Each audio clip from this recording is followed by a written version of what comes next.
I can't get good employees, I hear you cry. Today, I'm going to talk to you about how you can get people who are as good as you and you can actually replace yourself.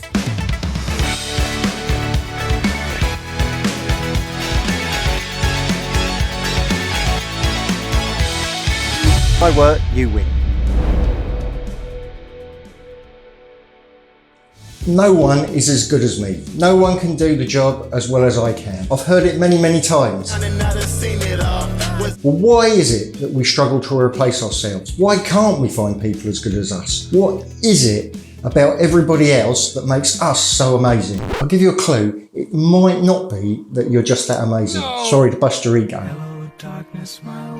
Let's have a think about your journey as a business owner. When you started your business, you probably didn't have all the skills you had today. For the purposes of this example, let's think about marketing, sales, ops, HR, and finance. When we started our business, we didn't necessarily know how to do all them things, but over the years, through trial and error, and probably some reasonably expensive mistakes, we've managed to acquire skills in all these areas so that we can run our business properly. Then we employ someone, and the day they start, they might not have all these skills either.